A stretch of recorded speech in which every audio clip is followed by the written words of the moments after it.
One finds this story in the Kathamrita or the Gospel of Sri Ramakrishna Paramahansa.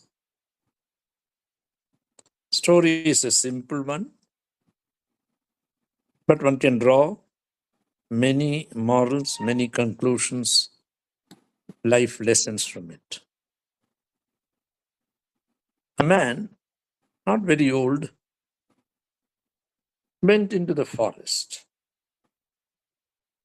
This is a bit unusual, difficult to understand why a man should be going into the forest. Forest is possibly the unknown, but he was carrying, unfortunately, for unknown reasons, a lot of gold, silver, and cash with him. In the forest, he was waylaid by 3 robbers. They threatened him and asked him to put down all the gold, silver, and cash that he was carrying. Does this young man have a choice? No. No. So he laid down everything and emptied his pockets, and they confirmed that. One of the 3 men said, "Now let us kill him." Hmm. I don't know why he said so, such a harsh judgment. They have got all the cash and everything. Hmm. But the second man said, "We have already looted him. What is the reason? Why should we kill him? Let us do it like this. We'll bring a rope from somewhere and tie him to the tree. And he'll be in the jungle, in the forest. There are lots of wild animals. They'll come and eat him. Yes. We don't have to kill him." Remember, this is a story being narrated by Sri Ramakrishna Paramahansa, who is today also known as the Guru of Swami Vivekananda, young man called by the name Narendranath Dutt, who went to him in his college days to the Dakshineshwar temple to meet him from Kolkata.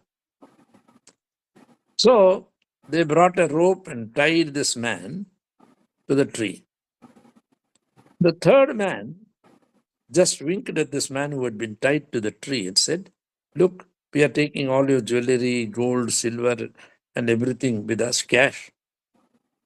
But you know what I'll do? I will go with them, but I'll come back saying that I have to, go to the corner. So they will not have any doubts on me. So I'll come back and I will untie you. You can follow us quietly without making any noise, and I'll show you the way to your home." So this man heard that, tied to the tree. The third man returned on some excuse or pretext and untied the knot and made him free. And said, "Follow us, but there are dry leaves in the jungle. So don't make much noise, otherwise the other friends or mine will understand that you are following us." So then after some time, the 2 of them reached the main road. The other 2 were ahead. So this man, third person, showed his hand, says, "Go straight. That's where your home is." I should actually add, that is where your real home is. So this man who had been robbed pleaded, "Sir, you are such a nice man. You are such a kind person. You have freed me. They would have killed me, or animals would have eaten me in the jungle. Why don't you do one thing? We are reaching my home. Please come to my home. My people will be very happy to see you. They'll give you some sweets and so on for helping me." The third man who had freed this young person said, "Arey, fool, you don't know. I too am a dacoit. I am a robber. And the police will recognize me. They will not only arrest me, but they will also arrest you for harboring a robber. The story has almost ended. The question is, what did this third robber show this person? What is the concept of your real home? What is your real home? The house where you are staying currently with the address, whatever the address be. Dr. Eswaran is staying in Ananyas Nana Nani, Phase 6 in Coimbatore, pin code 641029. Saurabh is staying somewhere with a pin code, with an address. Are these our real homes? Even our body, where we are staying now temporarily, is not our original home. We have to reach someday our original home. And this third dacoit, third robber, had a touch of sattvic, good qualities in him. But he too was a robber. The one who said, the second robber who said, why should we kill him? Let us tie him with a rope, and the lion and the other animals in the forest will eat him. He was a Rajasic man. He had some qualities, good qualities, with some action-oriented touch to it. But the first robber was a tamasic person, was indeed a kind of a person who we not want in very number in our society, who not only robbed, but also planned to kill this person. So he had a lot of bad qualities in him.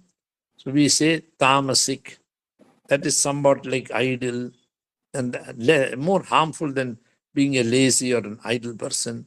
Not only he robbed this fellow, he wanted to kill him. There was no need to kill him. So the moral story is tamasic, rajasic, sattvic. Three types positions in life. Do you want to be inactive, lazy, doing nothing? Or do you want to be rajasic, a little active? Or do you want to be sattvic with a great deal of touch of goodness in you? Even that why three robbers? Because these are the three states in which we are. Somebody said there is nobody who is not tamasic after 6 o'clock in the evening. All of us are sattvic in the morning. By the afternoon, we are full of action-oriented. We are going around doing some work and so on to earn our daily bread and so on. So Indians divide even a day into three types, three parts of the day. And in the society, people can also be classified under similar heads. And the original home points out that these three types of people, these three stages in life can be overcome, and one can go to a higher state of life, which goes beyond sattvic, means a touch of goodness. But can there be a state where you are absolutely good, independent of any conditions that are around you, circumstances? You are eternally good, trying to help people, trying to not to do anything wrong in life. And the question is, sometime maybe you have to go into a remote place to reflect, think, and come to some conclusions. Then attempt to reach your original home. This is a limited interpretation. I'm sure many others, philosophers, spiritual people, will interpret this even more in detail.